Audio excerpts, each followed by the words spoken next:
Hello and welcome to Rathod science academy. So ఈరోజు మన ఈ క్లాస్లో 30 ఆగస్ట్ 2024 వచ్చిన కరెంట్ అఫైర్స్లో చూద్దాం. సో ఈరోజు చాలా ఆర్టికల్స్ అయితే న్యూస్లో ఉన్నాయి. అరౌండ్ 13 to 14 ఆర్టికల్స్ అనేది మన ఎగ్జామ్ పాయింట్ ఆఫ్ వ్యూలో రిలవెంట్గా ఉన్నాయి. ప్రతి ఒక్కటి క్లియర్గా చూద్దాం.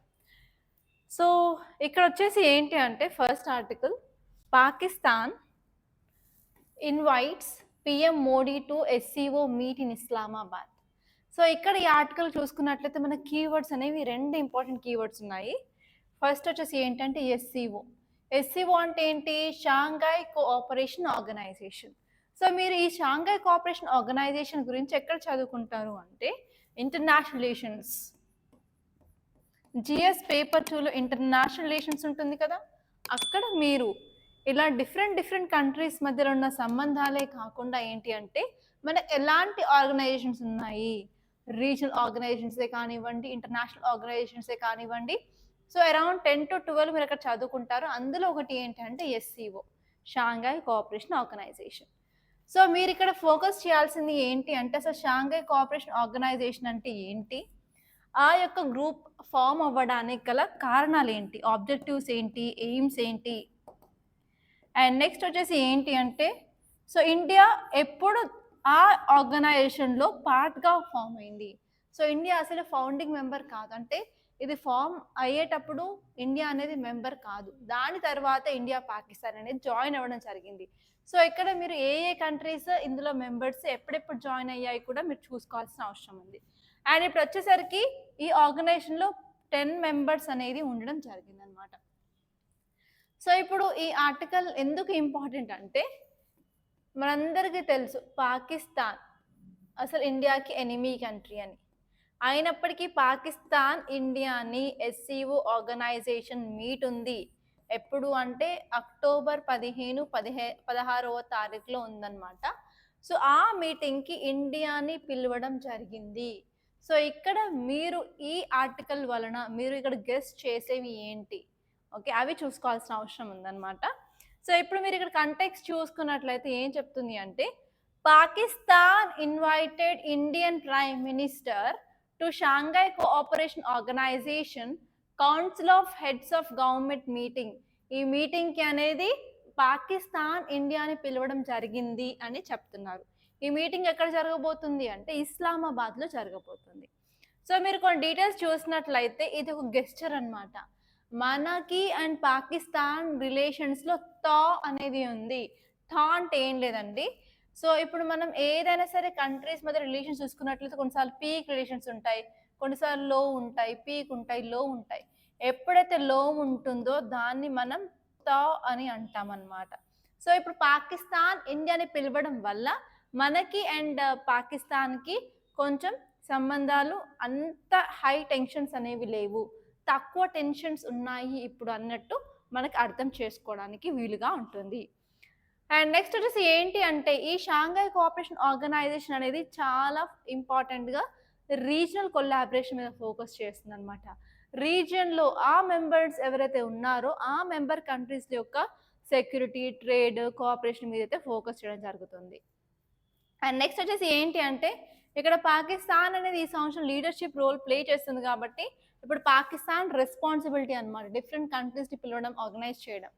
సో అదే కాకుండా మీరు పార్టిసిపేషన్ డైనమిక్స్ చూసినట్లయితే సో ఇక్కడ ఏంటంటే ఈ ఇండియా అండ్ పాకిస్తానే కాకుండా ఇతర కంట్రీస్ కూడా దీన్ని జాయిన్ అవ్వడం జరుగుతుంది కాబట్టి మనకి ఇక్కడ ఇంటర్నేషనల్గా ఉన్న ఇష్యూస్, కాన్ఫ్లిక్ట్స్ని కూడా మనం ఇక్కడ హైలైట్ చేసుకోవడానికి వీలుగా ఉంటుంది. ఇది ఒక ప్లాట్ఫామ్ అని చెప్పొచ్చు. అదే కాకుండా మీరు ఫ్యూచర్లో ఉన్న ప్రాస్పెక్ట్ని చూస్తున్నట్లయితే ఇలా మనకి ఇండియాకి అండ్ పాకిస్తాన్కి మధ్యలో ఇష్యూస్ ఉంటే మనం బయలాటరల్గా వెళ్ళడానికి కూడా చాలా యూజ్ అవుతుంది అనమాట. ఇది ఒక పాజిటివ్ సైన్ అని చెప్పచ్చు. అండ్ అదే కాకుండా ఇప్పుడు మీడియా అటెన్షన్ చూసినట్లయితే ఎస్పెషలీ ఈ ఈవెంట్ వల్ల మనకి మీడియా వాళ్ళు చాలా ఎక్కువ కవర్ చేస్తున్నారు. దానివల్ల ఏంటంటే డిప్లొమాటిక్ నరేటివ్స్ అనేది మనం చూసుకోవడానికి వీలుగా ఉంటుంది. అండ్ నెక్స్ట్ మీరు గ్లోబల్ ఇంప్లికేషన్ చూసుకున్నట్లయితే SCO Shanghai cooperation organisation meeting అనేది మనకి బ్రాడర్ జియో పొలిటికల్ అలైన్మెంట్స్ చూపిస్తుంది. దాంట్లో ఏంటి అంటే స్పెషల్గా సౌత్ ఏషియన్ కంట్రీస్లో ఉన్న ఇంపార్టెంట్ ఇష్యూస్ని మనం చూసుకోవడానికి వీలుగా ఉంటుంది. సో ఇక్కడ మీరు ఫోకస్ చేయాల్సింది ఏంటి అంటే షాంఘై కోఆపరేషన్ ఆర్గనైజేషన్ గురించి కొన్ని డీటెయిల్స్ మాత్రం చూసుకోవాలంటే సరిపోతుంది. సో ఇది ఎప్పుడు ఫామ్ అయింది అంటే 1996లో ఫామ్ అయింది. సో ఈ 1996 కంటే ముందు జరిగిన ఈవెంట్స్ ఏంటి, మేజర్ ఈవెంట్స్ అంటే 1991లో యుఎస్ఎస్ఆర్, ఓకే, యుఎస్ఎస్ఆర్ అనేది డిసింటిగ్రేట్ అవ్వడం జరిగింది. సో యుఎస్ఎస్ఆర్ డిసింటిగ్రేట్ అయిన తర్వాత ఒక 5 ఇయర్స్లో ఈ షాంఘై కోఆపరేషన్ ఆర్గనైజేషన్ అనేది ఫామ్ అయింది. ఇనిషియల్గా అది ఒక 5 కంట్రీస్ కూటమి అని చెప్పొచ్చు.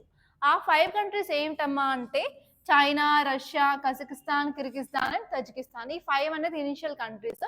ఈ కంట్రీస్ ని కలిపి మనం షాంఘై 5 అంటున్నాము. ఎప్పుడు ఫామ్ అయింది? 1996లో ఫామ్ అయింది. అండ్ నెక్స్ట్ వచ్చేసి ఎందుకు ఫామ్ అయింది అంటే యాక్చువల్లీ ఆ టైంలో చాలా వరకు రిలీజియస్ కాన్ఫ్లిక్ట్స్ ఉండేవి, అలాగే ఎథనిక్ టెన్షన్స్ ఉండేవి. సో ఈ యుఎస్ఎస్ఆర్ డిసింటిగ్రేట్ అయిన తర్వాత సో ఆ ప్రాబ్లమ్స్ ని అడ్రస్ చేయడానికి ఫామ్ అయింది షాంఘై 5 అన్నమాట. దాని తర్వాత వివిధ కంట్రీస్ అనేవి జాయిన్ అవ్వడం జరిగింది. 6th కంట్రీ వచ్చేసి ఉజ్బెకిస్తాన్ జాయిన్ అయింది. ఓకే, అది కూడా ఎప్పుడు అంటే 2001వ సంవత్సరంలో జాయిన్ అవ్వడం జరిగింది. దాని తర్వాత ఇండియా అలాగే పాకిస్తాన్ కూడా జాయిన్ అయింది. అట్ ప్రెసెంట్ ఇది ఒక 10 దేశాల కూటమి అన్నమాట. అండ్ ఇంకా ఆఫ్ఘనిస్తాన్ అండ్ మంగోలియా కూడా అబ్జర్వర్ స్టేటస్ కింద ఇక్కడ ఇవ్వడం జరిగింది ఈ ఆర్గనైజేషన్లో. సో దీని యొక్క సిగ్నిఫికెన్స్ ఏంటి అంటే ఈ ఆర్గనైజేషన్ అనేది సెక్యూరిటీ ఇష్యూస్, మన సౌత్ ఏషియాలో ఉన్న సెక్యూరిటీ ఇష్యూస్ని దాని మీద ఫోకస్ చేయడం జరుగుతుంది. ఎస్పెషల్లీ ఏషియన్ కంట్రీస్ యొక్క ఇష్యూస్ గురించి. అది కూడా ఏంటంటే అందులో ఉన్న మెంబర్స్ యొక్క ఇష్యూస్ మాత్రమే, వేరే వాళ్ళవి కాదు. అండ్ నెక్స్ట్ వచ్చేసి ఏంటి అంటే రష్యా అండ్ చైనా వాళ్ళు దీన్ని ఎలా చూస్తారు అంటే వెస్టర్న్ ఇంటర్నేషనల్ ఆర్డర్ని మనం కౌంటర్ చేయడానికి ఈస్టర్న్ పార్ట్లో మనం ఇది పెట్టామన్నట్టు చూడడం జరుగుతుంది. అదే కాకుండా ఇక్కడ ఉన్న కంట్రీస్ యొక్క పాపులేషన్ చూసుకున్నట్లయితే మన వరల్డ్ పాపులేషన్లో 40% ఆఫ్ పాపులేషన్ ఇక్కడ నుంచే వస్తారు. ఫర్ ఎగ్జాంపుల్ రష్యా, చైనా ఇక్కడే ఉన్నారు కదా, సో అలా. అండ్ నెక్స్ట్ వచ్చేసి ఈ కంట్రీస్ అనేవి కొంచెం డెవలప్డ్ కంట్రీస్ లాగే ఉంటాయి. ఫర్ ఎగ్జాంపుల్ చైనా ఉంది ఇక్కడ, అదే కాకుండా మనకి రష్యా ఉంది, అండ్ నెక్స్ట్ వచ్చేసి ఇండియా ఉంది. సో ఇవి టాప్ కదా, టాప్ 5లో ఉన్నాయి కదా ఇవి. సో అందుకని ఏంటి అంటే మన గ్లోబల్ జీడిపికి కూడా చాలా కాంట్రిబ్యూట్ అనేది ఈ కంట్రీస్ చేస్తాయి అని మీరు రాయొచ్చు. నేను ఇక్కడ మెయిన్స్ క్వశ్చన్ ఇవ్వడం జరిగింది, ఒకసారి మీరు చూడండి. Describe Shanghai cooperation organisation role in addressing security challenges in Asia and its impact on regional stability. Regional stability మీద దాని యొక్క ఇంపాక్ట్ ఏంటి? సో కంపల్సరీ ఆన్సర్ని రాయడానికి అయితే ట్రై చేయండి, అసలు స్కిప్ చేయొద్దు. అండ్ నెక్స్ట్ ఇంకొక ఆర్టికల్ వచ్చేసి ఏంటి అంటే Nilgiris ration shops 45 to keep wild elephants and sloth bears at bay. So మనందరికీ తెలుసు రీసెంట్గా ఏపీలో కూడా బియర్స్ అనేది ఇన్వేసివ్ స్పీసీస్గా మారింది. సో హ్యూమన్ యానిమల్ కాన్ఫ్లిక్ట్ అనేది జరుగుతుంది అని చదువుకున్నాం కదా, ఎస్పెషల్లీ ఏపీలో. సో అలాగే ఏంటి అంటే ఇప్పుడు నీలగిరీస్ ఎక్కడ ఉంటాయి? మనకి వెస్టర్న్ ఘాట్స్, ఈస్టర్న్ ఘాట్స్ ఎక్కడ కలుస్తాయి? ఆ పార్ట్ని మనం నీలగిరీస్ అంటాం కదా. సో ఇక్కడ నీలగిరీస్లో ఏంటి అంటే ఇప్పుడు వైల్డ్ ఎలిఫెంట్స్ను అలాగే బియర్స్ వీటి యొక్క సంఖ్య అనేది పెరిగింది. అంటే పెరగడం అంటే ఏం లేదు, వాళ్ళ యొక్క హ్యాబిటాట్స్ నుంచి బయటకు వచ్చేసి హ్యూమన్స్తో వాళ్ళు ఇంటరాక్షన్ అనేది పెరిగింది అని చెప్తున్నారు. అంటే దానివల్ల హ్యూమన్ యానిమల్ కాన్ఫ్లిక్ట్ అనేది పెరుగుతుంది అని క్లియర్గా మనకు అర్థమవుతుంది అనమాట. సో ఒకసారి ఈ వైల్డ్ యానిమల్స్ అనేవి వాళ్ళ ఒక హ్యాబిటాట్ అంటే ఫారెస్ట్ నుంచి బయటకు వచ్చేసి వాళ్ళు ఇక్కడ ఈ రేషన్ షాప్ని ఎందుకు వాటిని అటాక్ చేస్తున్నాయి అంటే ఈ రేషన్ షాప్లో ఉండే ఫుడ్ గ్రెయిన్స్ కోసం అనమాట. అంటే మనకి ఏం అర్థమవుతుంది అంటే ఫారెస్ట్లో వాటికి తగ్గ ఫుడ్ అనేది దొరకట్లేదు కాబట్టి బయట అవి ఫుడ్ని వెతుక్కోవడానికి బయటకు వస్తున్నాయి, ఎస్పెషల్లీ ఈ రేషన్ షాప్ల మీద అటాక్ చేస్తున్నాయని అర్థమవుతుంది. సో ఈ టాపిక్ వచ్చేసి మీరు ఎక్కడ చదువుకుంటారు అంటే జిఎస్ పేపర్ 3లో ఎన్వైరన్మెంట్ అండ్ ఈకాలజీ ఉంటుంది కదా, అక్కడ మీరు హ్యూమన్ యానిమల్ కాన్ఫ్లిక్ట్ అనే టాపిక్ దగ్గర మీరు చదువుకోవడం జరుగుతుంది. సో ఇక్కడ మీరు చేయాల్సింది ఏంటి అంటే మీరు ఎలాంటి మెజర్స్ తీసుకోవడం వల్ల ఇలాంటి ఇన్సిడెంట్స్ని తగ్గించవచ్చు అవి చూసుకుంటే సరిపోతుంది అనమాట. సో ఇప్పుడు మీరు కంటెక్స్ట్ చూసినట్లయితే in response to wild elephants and sloth beers riding ration shops in Nilgiris. So ఇప్పుడు తమిళనాడులో ఉన్న ఫారెస్ట్ ఆఫీసర్స్ అనే కొన్ని స్టెప్స్ తీసుకొని వాళ్ళు ఏంటి అంటే సెక్యూరిటీ సిస్టమ్ని ఇంప్రూవ్ చేయాలి అనుకుంటున్నారు, ఇలా ఫుడ్ ఎస్పెషల్ రేషన్ షాప్ల మీద పడకుండా. సో వాళ్ళు ఏం చేస్తున్నారు అంటే ఇవి ఎలిఫెంట్స్ అనేవి చాలా పెద్దగా ఉంటాయి, ఇలా తీసి పడేయడానికి రాదు, వేరే చిన్న చిన్న మంకీస్ అయినా సరే పట్టుకొని వేసేయడానికి ఉంటుంది. బట్ ఇక్కడ ఏంటి అంటే ఎలిఫెంట్స్ చాలా హెవీ ఎనిమల్స్ కాబట్టి మనకి ఎఫెక్టివ్గా వర్క్ చేసే మెథడ్ ఏంటి అంటే electric fencing, special solar fencing అనేది చేయొచ్చు. అండ్ నెక్స్ట్ వచ్చేసి ఏంటి అంటే వాళ్ళు షట్టర్స్ యూజ్ చేస్తున్నారు. ఐరన్‌తో చేసిన షట్టర్స్ యూజ్ చేయడం వల్ల ఇలా ఈ యానిమల్స్ వచ్చినా కూడా కొంచెం తట్టుకుంటాయి. అండ్ నెక్స్ట్ వచ్చేసి ఏంటి అంటే హ్యూమన్ యానిమల్ ఇంటరాక్షన్స్ అనేవి తగ్గించాలి కూడా అనుకుంటున్నారనమాట. సో ఇలా ఏంటి అంటే 3 విధాలుగా వాళ్ళు సెక్యూరిటీ అనేది ప్రొవైడ్ చేయాలి అనుకుంటున్నారు. సో ఇక్కడ మీరు ఇంపార్టెంట్ డీటెయిల్స్ చూసినట్లయితే మనకి ఏం అర్థమవుతుంది? ఫస్ట్ వచ్చేసి వైల్డ్ లైఫ్ ఎన్‌క్రోచ్‌మెంట్ అనేది జరుగుతుంది. సో ఎలిఫెంట్స్, బియర్స్ అనేవి ఫుడ్ అనేది ప్రాపర్‌గా దొరకకపోవడం వల్ల వాళ్ళు బయటకొస్తున్నారు. వాళ్ళు బయటకొచ్చి వాళ్ళ ఫుడ్ కోసం సెర్చ్ చేస్తున్నప్పుడు ఏంటంటే హ్యూమన్స్ తోటి వాళ్ళ ఇంటరాక్షన్, కాన్ఫ్లిక్ట్ జరగడం వల్ల ఇక్కడ హ్యూమన్స్‌కి నష్టపోతున్నారు. అలాగే యానిమల్స్ కూడా నష్టపోవడం జరుగుతుంది. కాబట్టి ఏ మెషర్స్ తీసుకున్నా కూడా ఇద్దరికీ ఉపయోగపడేలాగా తీసుకోవాల్సిన ఛాలెంజ్ అనేది ఇప్పుడు గవర్నమెంట్ ముందుందనమాట. ఓకే. సో ఇది ఫస్ట్ పాయింట్ మీరు అర్థం చేసుకోవాల్సింది. అండ్ నెక్స్ట్ వచ్చేసి ఏంటి అంటే సెక్యూరిటీ ఇన్నోవేషన్స్. సో ఏంటంటే మనం 3 టైర్ సెక్యూరిటీ సిస్టమ్ అనేది తీసుకురావడం వల్ల మనకేంటంటే wild life management, community safety మీద కూడా మనం ఫోకస్ చేయడం జరుగుతుంది. అదే కాకుండా ఎస్పెషల్ ఎలక్ట్రిక్ ఫెన్సింగ్ అనేది తీసుకొస్తున్నాం కాబట్టి ఇది ఒక మోడర్న్ సొల్యూషన్ అనమాట. దీనికి మించి వేరే సొల్యూషన్ లేదు లార్జ్ యానిమల్స్‌ని తట్టుకోవడానికి. అండ్ నెక్స్ట్ వచ్చేసి ఏంటి అంటే మన దగ్గర ఏవైతే స్ట్రక్చర్స్ ఉన్నాయో ఆ స్ట్రక్చర్‌ని ప్రాపర్‌గా రెయిన్‌ఫోర్స్ అనేది చేయడం జరగాలి. అంటే మన ఫిజికల్ బ్యారియర్స్‌ని కంపల్సరీగా యూజ్ చేయాలి. ఫిజికల్ బ్యారియర్స్ యూజ్ చేయడం వల్ల ఏంటంటే ఫుడ్ సప్లైస్‌ని మనం ప్రొటెక్ట్ చేసుకోవచ్చు. ఓకే. అలా మనం different types of applications, community welfare, education అవన్నిటి మీద ఫోకస్ చేయడం వల్ల మనం ఈ ప్రాబ్లమ్‌ని అడ్రెస్ చేయడానికి వీలుంటుంది అన్నట్టు చెప్పడం జరిగింది. సో, యాక్చువల్లీ ఈ పాయింట్స్ అన్నీ మీకు అసలు ఆర్టికల్స్‌లో ఎక్కడా ఉండవు. బట్ నేను అనలైజ్ చేసి పాయింట్స్ అన్ని మీకు ఇస్తున్నాను. ఈ పాయింట్స్ మీరు ఆన్సర్‌లో రాయాల్సి ఉంటుంది మెయిన్స్ ఆన్సర్‌లో. అప్పుడే మీరు సాలిడ్‌గా ఆన్సర్ రాయడం జరుగుతుంది. మీకు మంచి హై స్కోరింగ్ ఆన్సర్స్ అనేది రాస్తారు. అండ్ ఇంకొక ఆర్టికల్ చూసుకున్నట్లయితే artificial rain likely to be part of Delhi governments plan to curb pollution. So మనందరికీ తెలుసు ప్రతి సంవత్సరం వింటర్ సీజన్లో అవే ఆర్టికల్స్ వస్తూ ఉంటాయి. నాకు చెప్పి విసుగొస్తుంది. మీకేం విని మేడానికి కొత్తది రాదేమో, అందుకే ఇది ఒకటే చెప్తుంది అని అనుకుంటారు. సో ఆ సిచ్యువేషన్ వచ్చేస్తుంది ఒక 1-2 మంత్స్లో. సో ఏంటి ఈ ఆర్టికల్ అంటే వింటర్ అనేది స్టార్ట్ అవ్వడంతో ఢిల్లీలో పొల్యూషన్ అనేది లెవెల్ అనేది పెరుగుతుంది. అక్కడ ఏంటి అంటే ఎయిర్ క్వాలిటీ అనేది చాలా severe, very bad air quality అనేది ఉంటుందన్నమాట. సో అసలు అక్కడ వచ్చే మంచు, ఫాగ్ వల్ల ఏంటంటే ఈవెన్ ముందు ఏముందో కూడా కనిపించకుండా చాలా సార్లు ఈవెన్ 10, 11 అయినప్పటికీ కూడా క్లియర్‌గా అసలు వే కనిపించదు. దానివల్ల యాక్సిడెంట్స్ చాలా అవుతాయన్నమాట. సో ఎందుకంటే అసలు ఎయిర్ క్వాలిటీ అనేది చాలా పూర్‌గా ఉంటుంది. దానివల్ల చిన్న పిల్లలకి, పెద్దలకి చాలా ప్రాబ్లమ్స్ అయితే వస్తాయి. Respiratory problems. దాంతో పాటు ఏంటంటే డే టు డే లైఫ్ కూడా అక్కడ చాలా వరకు ఆగిపోతుంది. సో అదనమాట. సో అందుకని ఏంటి అంటే ఇప్పుడు ఢిల్లీ గవర్నమెంట్ ఒక స్టెప్ అయితే తీసుకుంది. ఈవెన్ వింటర్ సీజన్ స్టార్ట్ అవ్వకముందే మనం ఈ ఎయిర్ పొల్యూషన్‌ని ముందే కర్బ్ చేయాలి, తగ్గించాలి అని అనుకుంటున్నారు. సో దానికి ఒక సొల్యూషన్ వాళ్ళు ఏం తీసుకొచ్చారు అంటే ఆర్టిఫిషియల్ రెయిన్ అనేది తీసుకురావచ్చు కదా అనే ఒక ఐడియాతో ఉన్నారు. దానికి ఇంకా సెంట్రల్ గవర్నమెంట్ యొక్క ఆమోదం అయితే రాలేదు. సో ఇక్కడ మీరు చూసుకున్నట్లయితే ఈ ఆర్టిఫిషియల్ రెయిన్ అనే దానికి ఇంకొక వర్డ్ అయితే ఉంది. దాన్ని ఏమంటారు అంటే క్లౌడ్ సీడింగ్ అని కూడా అంటారనమాట. సో మీకు ఆర్టిఫిషియల్ రెయిన్ కానీ క్లౌడ్ సీడింగ్ అయినా కానీ ఒకటే అది. మీరు ఇక్కడ కన్ఫ్యూజ్ అవ్వకూడదు అసలు. ఓకే. సో ఈ ఆర్టికల్ వచ్చేసి ఎక్కడ చదువుకుంటారు అంటే జిఎస్ పేపర్ 1లో జియోగ్రఫీలో చదువుకుంటారు. ఎందుకంటే అట్మాస్ఫియర్, క్లైమటాలజీ అవన్నీ చదువుకుంటారు కాబట్టి. అండ్ నెక్స్ట్ వచ్చేసి ఏంటి అంటే జిఎస్ పేపర్ 3లో ఎన్వైర్న్మెంట్ అండ్ ఈకాలజీలో కూడా ఆ టాపిక్స్ చదువుకోవడం జరుగుతుంది. ఎందుకంటే పొల్యూషన్ సంబంధించిన కన్వెన్షన్స్, లాస్, అవి ఏ టైప్ ఆఫ్ పొల్యూటెంట్స్, అసలు పొల్యూటెంట్స్ ఎక్కడి నుంచి వస్తున్నాయి, సోర్సెస్ ఏంటి, సో అవన్నీ చూసుకోవడం జరుగుతుంది. సో ఇక్కడ మీరు ఈ ఆర్టికల్ మీద ఫోకస్ చేసినట్లయితే Delhi government is considering artificial rain A work from home policy. And అదే కాకుండా వెహికల్ బ్యాన్ కూడా చేయడం జరుగుతుంది. ఎస్పెషల్లీ హాట్ స్పాట్లో అంటే ఎక్కడైతే ఎక్కువైతే పొల్యూషన్ ఉందో ఆ ఏరియాస్లో వెహికల్స్ కూడా బ్యాన్ చేయడానికి రెడీగా ఉన్నారు. అలా చేయడం వల్ల ఏంటి అంటే వాళ్ళు వింటర్ యాక్షన్ ప్లాన్ అనేది తీసుకొస్తారు కదా, దానికి అనుగుణంగా ఎస్పెషల్లీ ఎయిర్ పొల్యూషన్ని కంట్రోల్ చేయడానికి చాలా యూస్ అవుతుంది అని చెప్పొచ్చు. ఇప్పుడు మీరు ఇక్కడ పాయింట్స్ చూసుకున్నట్లయితే artificial rain is emergency measure. So ఇప్పుడు ఎమర్జెన్సీ వెరీ ఇంపార్టెంట్ అనుకున్నప్పుడు ఏంటంటే మనం ఎమర్జెన్సీ స్టెప్స్ తీసుకుంటాం కదా. సో అలాగే ఇప్పుడు ఢిల్లీ గవర్నమెంట్ కూడా ఎమర్జెన్సీగా స్టెప్ అనేది తీసుకురావాలి అనుకుంటున్నారు. కానీ దానికి కంపల్సరీ సెంట్రల్ గవర్నమెంట్ అనేది సపోర్ట్ ఉండాలి. కానీ ఇంకా సెంట్రల్ గవర్నమెంట్ దాకా ఇంకా వెళ్ళలేదన్నమాట.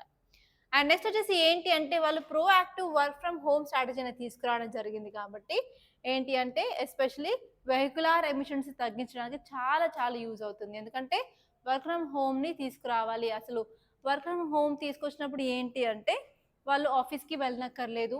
ఆఫీస్కి వెళ్ళాలి అంటే వెహికల్స్ అవసరం, ట్రాన్స్పోర్టేషన్. సో ఆఫీస్ లేదు అంటే ఇంట్లోనే ప్రశాంతంగా కూర్చొని వర్క్ చేసుకోవచ్చు. నో ట్రావెలింగ్ అదంతా ఉంటుంది. కాబట్టి మనం ఏంటంటే షిఫ్ట్ ఫ్రమ్ పాలసీ అవుతుంది అని అనుకోవచ్చు. అండ్ నెక్స్ట్ ఇంపార్టెంట్ స్టెప్ ఏంటి అంటే వాళ్ళు వెహికల్ని కూడా రిస్ట్రిక్షన్ చేయాలి అనుకుంటున్నారు. దానివల్ల ఏంటంటే సో అండ్ సో ఏరియాలో ఎక్కడైతే వెహికల్స్ ఎక్కువ ఉన్నాయో అక్కడ మనం కంట్రోల్ చేసినట్లయితే లోకలైజ్డ్ అంటే ఆ ఏరియాలో మనం మెజర్స్ తీసుకున్నట్టుగా ఉంటుంది. అలాగే ఏంటంటే మన పొల్యూషన్ని కూడా తగ్గించడానికి ఛాన్సెస్ అయితే ఉంటాయి. అండ్ నెక్స్ట్ వచ్చేసి వాళ్ళు ఏమనుకుంటున్నారు అంటే పబ్లిక్ అవేర్నెస్ మీద ఫోకస్ చేయాలి అనుకుంటున్నారు. అలాగే ఎయిర్ క్వాలిటీని కూడా మంచిగా పెంచాలి అని అనుకుంటున్నారు అనమాట. సో ఇక్కడ మీరు క్లౌడ్ సీడింగ్ అంటే ఏంటి అంటే క్లౌడ్ సీడింగ్ అనేది ఆర్టిఫిషియల్ రెయిన్ మెథడ్ అనమాట. సో ఇందులో ఏం చేస్తారు అంటే మనకి కొన్ని కెమికల్స్ ఉంటాయి, సిల్వర్ అయోడైడ్, అలాగే potassium iodide, dry ice. So మనం ఎయిర్ క్రాఫ్ట్స్ అంటే ఏరోప్లేన్స్ తీసుకొని అక్కడ నుంచి మనం స్ప్రే చేయిస్తాం అట్మాస్ఫియర్లో. అప్పుడు ఏంటంటే అవి కండెన్సేషన్ మాలిక్యూల్స్ కింద పనిచేసేసి అట్మాస్ఫియర్లో ఉన్న వాటర్ వేపర్ వచ్చి దానికి కండెన్స్ అవ్వడం వల్ల అక్కడ క్లౌడ్స్ అనేది ఫామ్ అవుతాయి అన్నమాట. సో క్లౌడ్స్ అనేవి హెవీ అయినప్పుడు ఆబ్వియస్గా మనకి రెయిన్ఫాల్ అనేది వస్తుంది.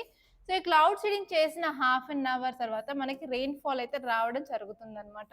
సో ఈ విధంగా మనం ఆర్టిఫిషియల్గా రెయిన్ఫాల్ అనేది తీసుకొస్తే అట్మాస్ఫియర్లో ఉన్న పొల్యూటెంట్స్ అన్ని వాటర్లో మిక్స్ అయ్యి కిందికి రావడం జరుగుతుంది. కాబట్టి కొంత మేరకు మనం ఎయిర్ పొల్యూషన్ని తగ్గించడానికి యూజ్ అవుతుంది. కాబట్టి ఈ స్టెప్ అనేది తీసుకురావడం జరిగింది అనమాట. సో నేను ఇక్కడ ఇమేజ్ చూపిస్తాను, మీకు క్లియర్గా అర్థమవుతుంది. ఇమేజ్ ఏంటి అంటే మనం ఇక్కడ ఏరోప్లేన్స్ యూజ్ చేసుకొని ఇక్కడ సిల్వర్ అయోడైడ్ని మనం రిలీజ్ చేస్తున్నాము అట్మాస్ఫియర్లోకి. ఆ సిల్వర్ అయోడైడ్ పార్టికల్స్ అనేవి టార్గెటెడ్ క్లౌడ్ని రీచ్ అయ్యేసి అవి ఏం చేస్తాయంటే formation of ice crystals, condensation process అవుతుంది. దాని తర్వాత రెయిన్ఫాల్ అనేది మనకి రావడం జరుగుతుంది. సో ఈ కాన్సెప్ట్ అంతా జరగడానికి జస్ట్ హాఫ్ అన్ అవర్ టైంలో జరిగిపోతుంది. అండ్ ఇక్కడ మీరు చూసుకోవాల్సింది ఏంటంటే క్లౌడ్ సీడింగ్ వల్ల ఉన్న అప్లికేషన్స్ ఏంటి, ఎక్కడెక్కడ యూజ్ చేస్తాము అంటే డ్రాట్స్ ఉన్న ఏరియాలో మనం రెయిన్ఫాల్ తెప్పించవచ్చు కదా. ఈవెన్ కర్ణాటక కూడా అలాగే చేస్తుంది కదా. అండ్ ఈవెన్ మహారాష్ట్రలో ఒక సక్సెస్ స్టోరీ అయితే ఉంది. అండ్ నెక్స్ట్ వచ్చేసి ఏంటంటే ఫారెస్ట్ ఫైర్ జరిగినప్పటికీ కూడా మనకి వాటర్ వేస్తే మంటలు ఆరిపోతాయి కదా. సో అలాగే ఏంటి అంటే ఫారెస్ట్ ఫైర్స్ వచ్చినప్పుడు మనం రెయిన్ తెప్పించినట్లయితే ఫారెస్ట్ ఫైర్స్ తగ్గించవచ్చు. అండ్ నెక్స్ట్ వచ్చేసి ఏంటంటే రెయిన్ఫాల్ ఇంక్రీజ్ అవ్వడానికి యూజ్ అవుతుంది. అలాగే మనం గ్రౌండ్ వాటర్ టేబుల్ని కూడా ఇంప్రూవ్ చేయడానికి యూజ్ అవుతుంది. అండ్ ఈవెన్ ప్రాపర్ అగ్రికల్చర్కి అలాగే ఫుడ్ సెక్యూరిటీ కూడా మనకి చాలా అవసరం. అదే కాకుండా మనం ఎయిర్ క్వాలిటీని ఇంక్రీజ్ చేయడానికి ఫర్ ఎగ్జాంపుల్ ఢిల్లీ, సో అలాంటి రీజన్స్లో కూడా యూజ్ అవుతుంది అని చెప్తున్నారు. అండ్ నెక్స్ట్ ఇంపార్టెంట్ ఆర్టికల్ మీరు ఇక్కడ చూసుకున్నట్లయితే అది క్లౌడ్ బస్ట్, ఇది క్లౌడ్ సీడింగ్ అవదు. అసలు రెయిన్ఫాల్ లేనందుకే కదా మనం ఇది చేసేది. రెయిన్ఫాల్ ఉన్న దగ్గర వెళ్తే మనకి క్లౌడ్ బస్ట్ వచ్చే ఛాన్సెస్ ఉంటుంది. లేని ఏరియాస్లో, డ్రాట్ ఉన్న ఏరియాస్లో అసలు వెరీ ఇంపార్టెంట్ ఆ టైంలో అన్నప్పుడే మనం చేస్తాం. కాబట్టి మనకి క్లౌడ్ బస్టింగ్ అలా ఏం రాదు. సో అలా చేయనప్పుడు ఏంటంటే మనం ఎక్స్ట్రీమ్గా చేసినట్లయితే అప్పుడు క్లౌడ్ బస్ట్ వస్తుంది. ఫర్ ఎగ్జాంపుల్ రీసెంట్గా యూపీలో, హిమాచల్ ప్రదేశ్లో అయింది ఏంటంటే ఎక్స్టెన్సివ్గా చేయడం జరిగింది, రిపీటెడ్గా చేశారు, క్లౌడ్ బస్ట్ వచ్చింది. అండ్ నెక్స్ట్ ఆర్టికల్ వచ్చేసి షన్ exotic trees, plant local species says advisory from AP forest department. So AP government అనేది ఒక టార్గెట్తో వచ్చింది. ఏంటి అంటే వాళ్ళ స్టేట్లో 33% వరకు గ్రీన్ కవర్ని పెంచాలి అనుకుంటున్నారు. సో గ్రీన్ కవర్ని పెంచాలి అంటే కంపల్సరీ మొక్కలు నాటాల్సిందే కదా. సో ఇక్కడ గవర్నమెంట్ ఏం చెప్తుంది అంటే మొక్కలు నాటేటప్పుడు చాలా కేర్ఫుల్గా ఉండండి. అక్కడ ఎగ్జాటిక్ ట్రీస్ కాకుండా మన నేటివ్ ట్రీస్, మన ఏపీలో ఉండే ట్రీస్ని నాటడానికి ట్రై చేయండి అని చెప్పడం జరిగింది. సో ఎగ్జాటిక్ స్పీసీస్ని ఏమంటామంటే కొన్నిసార్లు మనం ఇన్వేసివ్ స్పీసీస్ అని కూడా అంటాము. So invasive species, exotic species అంటే ఏం లేదు, అసలు ఆ స్పీసీస్ ఆ ఏరియాలో న్యాచురల్గా ఉండవు, కాకపోతే మనం ఆర్టిఫిషియల్గా తీసుకొచ్చి అక్కడ పెట్టడం జరుగుతుంది అనమాట. సో వీటినే మనం ఎగ్జాటిక్ స్పీసీస్ కానీ లేకపోతే ఇన్వేసివ్ స్పీసీస్ అని కూడా అంటాం. సో ఇక్కడ మీరు టైటిల్ చూసినట్లయితే ఈ ఆర్టికల్ ఏం చెప్తుంది అంటే ప్లాంట్ మనం లోకల్ స్పీసీస్ ఉన్న ట్రీస్ని మాత్రమే పెంచడానికి ట్రై చేయండి, ఎగ్జాటిక్ స్పీసీస్ వద్దు అని అంటున్నారు. సో ఇక్కడ కంటెక్స్ట్ చూసుకున్నట్లయితే Andhra Pradesh forest department adviser local officials to plant indigenous tree species instead of exotic species కాకుండా ఇండిజినస్ని నాటమని చెప్తుంది. ఎందుకంటే ఈ ఎగ్జాటిక్ స్పీసీస్ వల్ల మనకి ఎన్వైరన్మెంట్కి హార్మ్ఫుల్గా ఉంటుంది, అలాగే హ్యూమన్ హెల్త్ కూడా. సో మనం ఈ రెండు ప్రొటెక్ట్ చేయాలి అంటే కంపల్సరీ మనం నేటివ్ స్పీసీస్ని మాత్రమే మనం పెంచాలి అని అంటున్నారు అనమాట. సో ఇనిషియేటివ్ ఎందుకు అంటే అసలు యాక్చువల్లీ ఏపీ గవర్నమెంట్ అనేది గ్రీన్ కవర్ 33% వరకు ఇంక్రీజ్ చేయాలనుకుంటుంది కాబట్టి సో ఈ డెసిషన్ అనేది తీసుకోవడం జరిగింది. సో ఇక్కడ మీరు చూసుకున్నట్లయితే ఎగ్జాటిక్ స్పీసీస్ ఏంటంటే కాన్కో కార్పస్, నెక్స్ట్ వచ్చి అల్స్టోనియా, నెక్స్ట్ వచ్చి స్టార్మినేలియా. సో ఈ మూడు అనేవి ఎగ్జాటిక్ ప్లాంట్స్ ఎక్కువగా కనిపిస్తాయి అన్నమాట ఏపీలో. వాటి వల్ల హెల్త్ ఇంపాక్ట్స్ ఉన్నాయి, అలాగే ఎన్వైర్న్మెంట్ మీద కూడా నెగటివ్ ఇంపాక్ట్స్ అయితే ఉండడం జరిగింది. సో ఇప్పుడు మీరు ఆర్టికల్ చూస్తున్నట్లయితే మనం ఏంటి అంటే ఎన్వైర్న్మెంటల్ ఇంపాక్ట్ అనేది ఉంటుంది కాబట్టి మనం ఎస్పెషల్ లోకల్ ఈకో సిస్టమ్ గురించి తెలుసుకొని ఆ సిస్టంలో ఎలాంటి మొక్కలు పెంచవచ్చు, వాటి వల్ల ఉన్న అడ్వాంటేజెస్ ఏంటి అని చూసుకొని వెదర్ అవి క్లైమేట్ రిసీలియంటా కాదా అని కనుక్కొని మనం ముందుకు వెళ్ళాలా. సో నెక్స్ట్ వచ్చేసి ఏంటి అంటే రీసెంట్గా ఒక పిఐఎల్ అనేది మనకి సుప్రీం కోర్టులో వేయడం జరిగింది. పిఐఎల్ అంటే పబ్లిక్ ఇంట్రెస్ట్ లిటిగేషన్ అనమాట. సో అందులో ఏం చెప్పారు అంటే ఎగ్జాటిక్ ట్రీస్ కన్నా కూడా మనం లోకల్ ట్రీస్ని ప్రమోట్ చేయాలి అని చెప్పి పిఐఎల్ వేయడం జరిగింది. సో కానీ ఇది ఇప్పుడు ఏంటంటే అది జస్ట్ మనకి అది ఆన్ గోయింగ్ గానే ఉంది, దాని మీద ఏంటి ఫైనల్ డెసిషన్ అనేది రాలేదు, జస్ట్ అది పెండింగ్లో ఉందన్నమాట. సో అయినప్పటికీ మనం ఏంటంటే ఈ సైంటిఫిక్ ఎవిడెన్స్ మీద ఫోకస్ చేయాలి, అసలు ఎలాంటి ట్రీస్ ప్లాంట్స్ గ్రో చేస్తే ఎలాంటి అడ్వాంటేజెస్ ఉంటాయో మనకు ఒక ఐడియా ఉండి దాని మీద మనం ఫోకస్ చేయాలి అని చెప్తున్నారు. అండ్ అదే కాకుండా మన హెల్త్ కన్సిడరేషన్స్ కూడా కంపల్సరీ అకౌంట్లోకి తీసుకోవాలి, ఎందుకంటే ఎగ్జాటిక్ స్పీసీస్ వల్ల చాలా విధాలుగా హెల్త్ రిస్క్ అనేది ఉంటుంది కాబట్టి మనం ప్రాపర్గా రీసెర్చ్ చేసిన తర్వాతనే ఏదైనా డిసిషన్ తీసుకోవాలి అన్నట్టు చెప్పారు. అండ్ అదే కాకుండా ఏంటి అంటే ఎస్పెషలీ ఏపీ అనేది కోస్టల్ స్టేట్ అనమాట. సో ఎప్పుడైనా సరే బంగాళాఖాతంలో వాయుగుండం అలాంటి సైక్లోన్స్ అనేవి వస్తే కంపల్సరీ ఎఫెక్ట్ అయ్యేది ఈ ఏపీ కాబట్టి సైక్లోన్ ప్రోన్ రీజియన్స్లో ఎస్పెషల్లీ వాళ్ళ నేటివ్ స్పీసీస్ని మాత్రమే పెంచాలి, వాటికి ఎక్కువ అడాప్టబిలిటీ ఉంటుంది, వాటికి పవర్ ఎక్కువగా ఉంటుంది. సో అవి ఏంటంటే ఇలాంటి విపత్తులు వచ్చినా కూడా అడ్డుకోవడానికి తోడ్పడతాయి, ఎగ్జాటిక్ ప్లాంట్స్ అలా కాదు అని చెప్పడం జరిగింది. అండ్ దీనికి ఏంటంటే మనం కమ్యూనిటీ ఎంగేజ్మెంట్ చేయాలి, అసలు ఎఫారెస్టేషన్ యొక్క గోల్స్ని తీసుకురావాలి, ప్రాపర్గా ఎన్వైర్న్మెంట్ హెల్త్ మీద ఫోకస్ చేయాల్సిన అవసరం ఉంటుంది, అలాగే మనం ఎలా డీఫారెస్టేషన్ కంబాట్ చేస్తున్నాము అన్నట్టు కూడా తీసుకురావడం జరగాలి. సో ఇక్కడ ఈ మూడు అండి ఆ ప్లాంట్స్, అసలు ఇవి ఎగ్జాటిక్ స్పీసీస్ ఎక్కువ కనిపిస్తూ ఉంటాయి మనకి ఏపీలో. ఇక్కడ వచ్చేసరికి ఇన్వేసివ్ స్పీసీస్ అంటే ఏంటి అంటే అవి ఎగ్జాటిక్ స్పీసీస్ అక్కడ మూడు ఇచ్చారు కదా, ఆ మూడికి ఇవి ఇమేజెస్ అనమాట. ఇవి మీరు కామన్గా ఇప్పుడు రోడ్ మీద కూడా చూస్తారు, ఎలా ఉంటాయి అంటే ఇది ఒక స్టెమ్ అయితే ఇక్కడ మొత్తం లీవ్స్ ఉంటాయి, ఇలా లీవ్స్ ఉంటాయి, ఇలా లీవ్స్ ఉంటాయి, ఇలా ఈ ప్లాంట్ మీరు చూసే ఉంటారు, చూస్తే ఇదేనా అంటారు. ఓకే, సో ఇప్పుడు మీరు ఇన్వేసివ్ స్పీసీస్ చూసుకున్నట్లయితే ఇవి నాన్ నేటివ్ స్పీసీస్ అనమాట, ఆ ఏరియాలో అసలు ఉండవు న్యాచురల్గా, కానీ ఇది బయట నుంచి తీసుకురావడం జరుగుతుంది కాబట్టి కంపల్సరీ ఈకో సిస్టమ్కి చాలా హార్మ్ఫుల్ అనమాట వీటి వల్ల. ఎందుకంటే ఇవి నెగిటివ్గా ఇంటరాక్ట్ అవుతూ ఉంటాయి, డిస్టర్బ్ చేస్తూ ఉంటాయి, దానివల్ల సిగ్నిఫికెంట్ ఈకలాజికల్ ఇంబ్యాలెన్సెస్ కూడా రావడం జరుగుతుంది. సో మీరు క్యారెక్టరిస్టిక్స్ చూసుకున్నట్లయితే ఫస్ట్ వచ్చేసి అవి ఆ రీజియన్లో ఉండవు, అవి అగ్రికల్చర్ వల్ల కానీ ట్రాన్స్పోర్టేషన్ వల్ల కానీ గ్లోబలైజేషన్ వల్ల కానీ వస్తూ ఉంటాయి. అండ్ నెక్స్ట్ వచ్చేసి వాటికి ర్యాపిడ్ రీప్రొడక్షన్ అనేది ఉంటుంది, చాలా హై రేట్ ఆఫ్ రీప్రొడక్షన్ ఉండడం వల్ల న్యూ ఎన్వైరన్మెంట్స్ని మొత్తం అది కబ్జా చేసేస్తుంది, ఆక్యుపై చేసేస్తుంది. అండ్ నెక్స్ట్ వచ్చేసి ఏంటంటే అవి తినడానికి కూడా అసలు ప్రెడేటర్స్ అనేవి ఉండవు, కొత్తది కాబట్టి అసలు మిగతా అక్కడ ఉన్న యానిమల్స్ వాటి మీద గ్రేజింగ్ చేయవు కాబట్టి ఇంకా ఫర్దర్ గ్రోత్ అనేది ఎక్కువగా ఉంటుంది. అండ్ నెక్స్ట్ వచ్చేసి ఏంటి అంటే మనకి ఎకలాజికల్ టాలరెన్స్ కూడా వాటికి ఎక్కువగా ఉంటుంది, అలాగే వాటికి ఇంకొక కెపబిలిటీ ఉంటుంది, ఏంటి అంటే ఈకో సిస్టమ్ డైనమిక్స్ చేంజ్ చేసే కెపబిలిటీ కూడా ఉంటుందన్నమాట. సో ఇవన్నీ క్యారెక్టరిస్టిక్స్ మీరు కంపల్సరీ గుర్తుంచుకోవాలి. అండ్ నెక్స్ట్ ఆర్టికల్ వచ్చేసి బై ఎనదర్ నేమ్. సో ఈ ఆర్టికల్ ఏంటి అంటే రీసెంట్గా నిన్ననే మన క్లాస్లో మిస్లీడింగ్ అడ్వర్టైజ్మెంట్స్ గురించి చదువుకున్నాం కదా. సో ఏం లేదండి, మనకు ఆయుష్ ఒకసారి మళ్ళీ క్లియర్గా చెప్తాను. సో మనకి ఆయుష్ మినిస్ట్రీ ఉంది కదా, ఆయుష్ మినిస్ట్రీ ఏం చెప్పింది అంటే మనకి రూల్ నెంబర్ 170 ఉంటుంది. అది ఎక్కడ అంటే drugs and cosmetic rules of 1945లో. ఈ రూల్ నెంబర్ 170 ఏం చెప్తుందంటే అసలు మిస్లీడింగ్ అడ్వర్టైజ్మెంట్ చేయొద్దు అని చెప్తుంది. కానీ ఇప్పుడు ఆయుష్ మినిస్ట్రీ అనేది దీన్ని ఒమిట్ చేయడం జరిగింది. ఒమిట్ చేయడం అంటే మీరేం లేదు, మిస్లీడింగ్ అడ్వర్టైజ్మెంట్ కూడా ప్రమోషన్స్ చేసుకోండి అన్నట్టు ఇండైరెక్ట్గా చెప్పడం జరిగింది. కాబట్టి ఇప్పుడు సుప్రీం కోర్ట్ దాని మీద స్టే అనేది ఇవ్వడం జరిగింది. సో ఇలా మిస్లీడింగ్ అడ్వర్టైజ్మెంట్స్ చేస్తే తర్వాత ఏమవుతుంది అంటే హెల్త్ రియాక్షన్స్ వస్తాయి, లేకపోతే హెల్త్ ఇష్యూస్ వస్తాయి, దానివల్ల ఎకానమీ పడిపోవచ్చు. సో చాలామంది వచ్చి ప్రొటెస్ట్లు అవన్నీ చేస్తూ ఉంటే ఏంటంటే లా అండ్ ఆర్డర్ ప్రాబ్లం రావచ్చు. సో ఇవన్నీ ఇన్బిల్ట్ ప్రాబ్లమ్స్ కదా. సో అవన్నీ ఉండకుండా ఉండడానికి ఇప్పుడు స్టే అయితే తీసుకురావడం జరిగింది.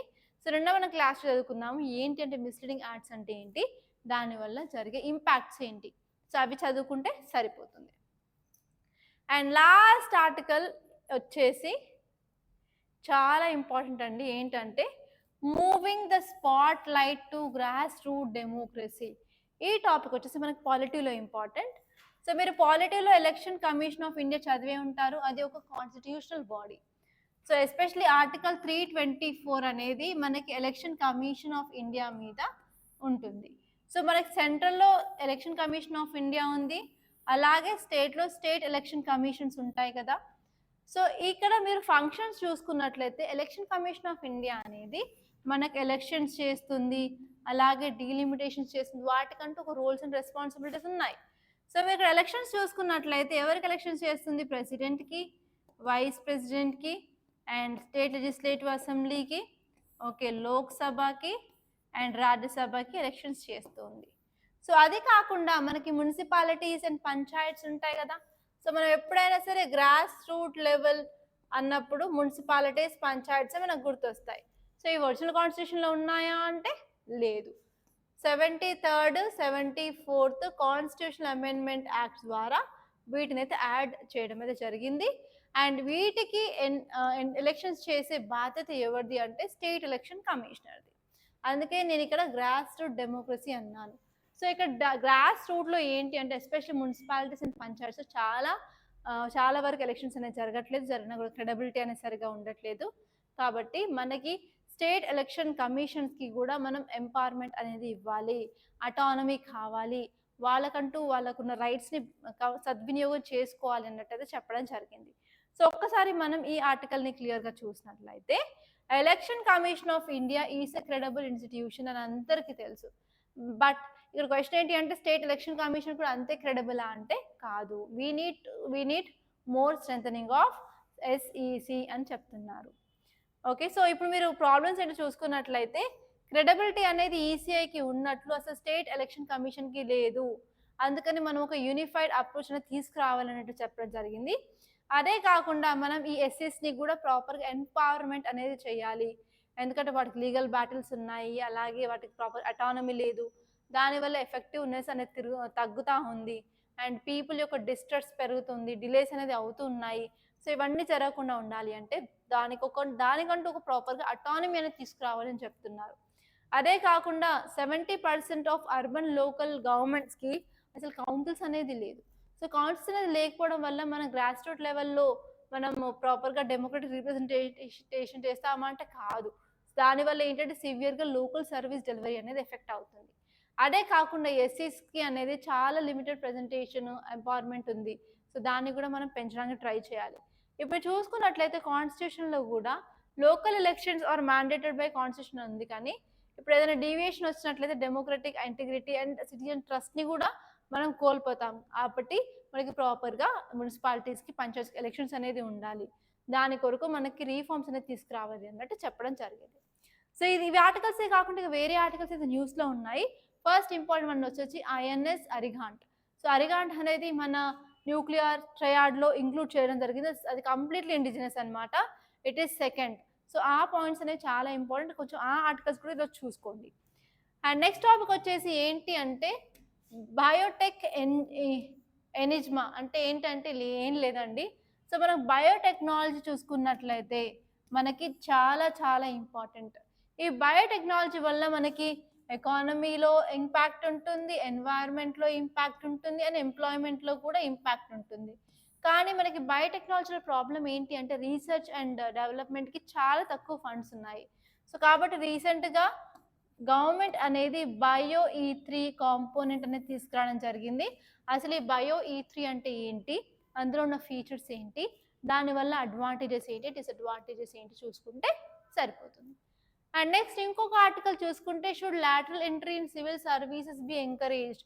సో మనం ఈ లాటరల్ ఎంట్రీని ఎంకరేజ్ చేయొచ్చా లేదా అన్నట్టు క్వశ్చన్ అయితే ఇవ్వడం జరిగింది. సో ఇది ఏంటి అంటే ఆల్రెడీ మనం చాలా సార్లు మన క్లాస్లో చదువుకోవడం జరిగింది. లాటరల్ ఎంట్రీ అంటే ఏంటి, దానివల్ల అడ్వాంటేజెస్ ఏంటి, డిసడ్వాంటేజెస్ ఏంటి, ఒక్కసారి అవి చూసుకుంటే సరిపోతుంది. అండ్ నెక్స్ట్ వచ్చేసి ఏంటి అంటే analysing gender budget of 2024 to 2025. So మనందరికీ తెలుసు జెండర్ బేస్డ్ వైలెన్స్ పెరుగుతుంది, జెండర్ ఇన్ఈక్వాలిటీ అనేది ఇంక్రీజ్ అవుతుంది, ఈక్వాలిటీస్ అనేది ఎక్కడా లేదు. అప్పుడు ఏంటంటే మనం ఎకనామిక్ పరంగా చూసుకున్నట్లయితే గవర్నమెంట్ ఎంతో కొంత ఫండ్స్ అనేది ఫీమేల్కి ప్రోగా యూజ్ చేయాలని చెప్తాము, దాన్నే మనం జెండర్ బడ్జెట్ అంటాం. సో ఈసారి 2024, 2025లో ఎంతవరకు అలాట్ చేశారు అంటే జస్ట్ 1% ఆఫ్ ఫండ్స్ని ప్రో ఉమెన్ స్కీమ్స్ కింద మనకి ఇవ్వడం జరిగింది. కాబట్టి సో ఒకసారి ఆ ప్రో ఉమెన్ స్కీమ్స్ ఏంటి, అసలు జెండర్ బడ్జెటింగ్ అంటే ఏంటి, దానివల్ల కలిగే ఉపయోగాలు ఏంటి, దానివల్ల ఉన్న ఛాలెంజెస్ ఏంటో చూసుకుంటే సరిపోతుంది.